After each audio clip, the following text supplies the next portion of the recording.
Assalamualaikum warahmatullahi wabarakatuh. Alhamdulillahirabbil alamin. Puji syukur kita aturkan kehadirat Allah Subhanahu wa taala karena sampai saat ini Allah masih memberikan segala karunia-Nya kepada kita semuanya. Untuk anak-anak kelas 4 yang berkemajuan, bagaimana kabar kalian semua hari ini? Semoga semuanya selalu dalam keadaan sehat, dalam perlindungan Allah Subhanahu wa taala. Pada kesempatan kali ini berjumpa lagi dengan saya Ustaz Anto. Kita akan belajar bersama mata pelajaran Al-Islam. Kita akan masuk bab yang baru, yaitu tentang ikhtiar dan tawakal. Sifat atau perilaku ini diajarkan dalam agama Islam dan dicontohkan oleh Nabi Muhammad SAW. Untuk anak-anak semuanya, silahkan disiapkan alat tulisnya, kemudian disiapkan bahan belajar darinya. Karena pembelajaran Al-Islam pada bab ikhtiar dan tawakal akan segera kita mulai. Namun, sebelum pembelajaran dimulai, Ustadz ingin menyampaikan tujuan daripada pembelajaran kali ini. Jadi setelah pembelajaran ini diharapkan anak-anakku semuanya nanti dapat mengerti dan dapat memahami tentang ikhtiar dan tawakal. Dan anak-anakku semuanya nanti dapat menunjukkan perilaku yang mencerminkan sifat ikhtiar atau tawakal dalam kehidupan sehari-hari.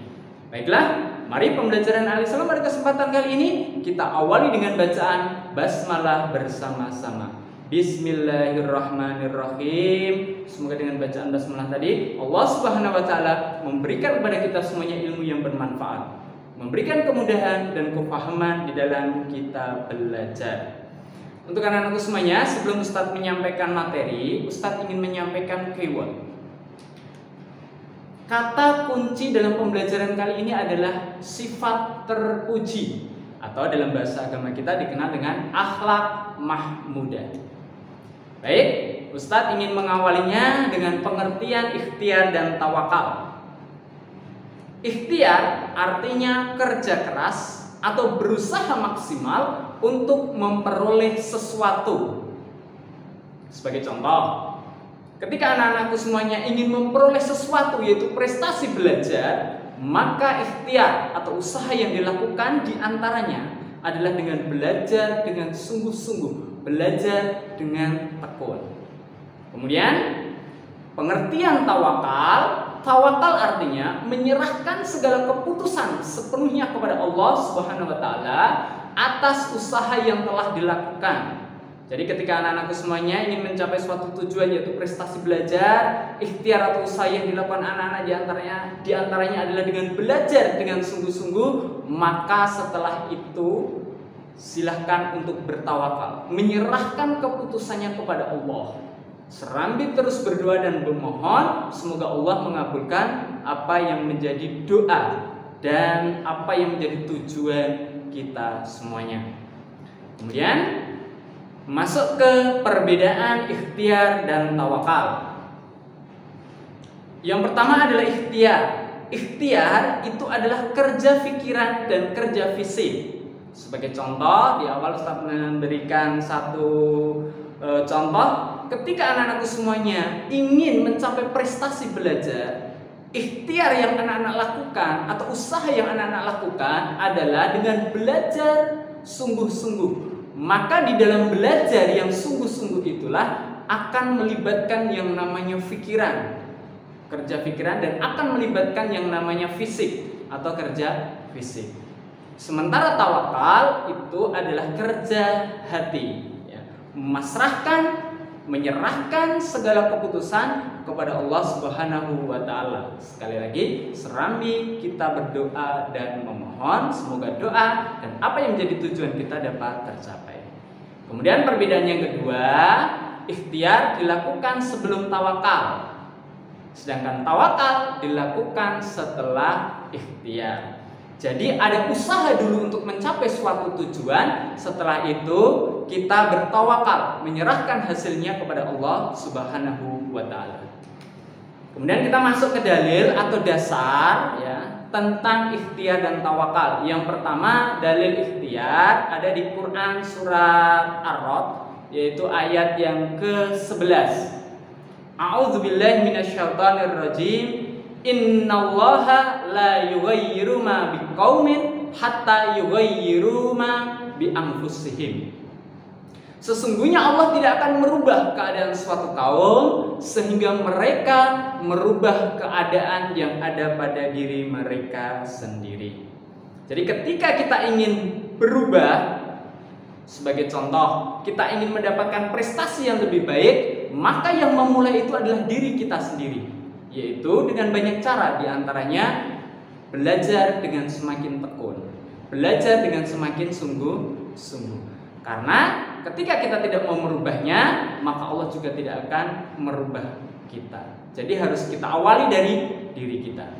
Kemudian dasar atau dalil tentang tawakal ada di Quran surat At-Tolak ayat 3. A'udzubillahi minasyaitonirrajim. Wa may yatawakkal 'alallahi fahuwa hasbuhu. Innallaha balighu amrihi qad ja'alallahu likulli syai'in qadra.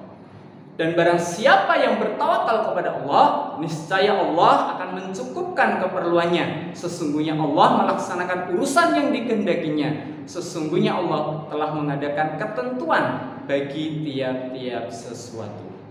Jadi, yang harus dilakukan sebagai seorang mukmin, seorang muslim, setelah ia berusaha, berikhtiar untuk memperoleh sesuatu, maka jangan lupa bertawakallah kepada Allah. Serambi terus berdoa dan memohon. Insya Allah dengan bertawakal, serambi berdoa dan memohon, Allah akan mencukupkan apa yang menjadi hajat dan keperluan kita. Amin. Kemudian yang terakhir adalah kisah perilaku ikhtiar dan tawakal. Jadi pada masa Rasulullah SAW ada seorang badui. Seorang badui ini berarti suku yang berada di Arab ketika itu, dan dia seperti pengembara ya. Jadi nomaden, berpindah-pindah ya, berpindah dari satu tempat ke tempat yang lain. Nah, ada seorang badui membiarkan ontanya tidak diikat karena ia merasa bahwa apa yang dilakukannya itu sebagai bentuk sikap tawakal, dan ia percaya bahwa Allah Subhanahu wa taala akan menjaganya. Sikap seorang badui itu kemudian ditegur oleh Rasulullah SAW. Rasulullah SAW memerintahkan untuk mengikatnya unta tersebut terlebih dahulu, kemudian setelah itu bertawakal. Seseorang berkata kepada Nabi Muhammad SAW, "Aku lepaskan untaku, kemudian aku bertawakal." Nabi Muhammad SAW bersabda, "Ikatlah, kemudian bertawakallah kepada Allah Subhanahu wa taala." Jadi dalam cerita ini adalah intinya, sebelum kita meninggalkan unta kita, agar unta kita itu tidak hilang atau dicuri orang, maka usaha atau ikhtiar yang kita lakukan itu diantaranya adalah mengikat unta tersebut. Kemudian setelah itu baru kita bertawakal kepada Allah Subhanahu wa taala. Baik, untuk anak-anakku semuanya, demikian penjelasan dari Ustaz Anto tentang ikhtiar dan tawakal. Jika anak-anakku semuanya ada yang kurang jelas, ada yang kurang paham, silahkan ditanyakan kepada Ustadz Anto. Setelah ini silahkan untuk dikerjakan latihan soalnya, kemudian dikerjakan juga tugas mandirinya, dibaca petunjuknya, kemudian silahkan untuk dilaksanakan dengan sebaik-baiknya. Sebelum saya akhiri dengan salam, marilah pembelajaran Al-Islam pada kesempatan kali ini kita tutup dengan bacaan hamdalah bersama-sama. Alhamdulillahirabbil alamin. Sekian, mohon maaf segala kekurangan. Assalamualaikum warahmatullahi wabarakatuh.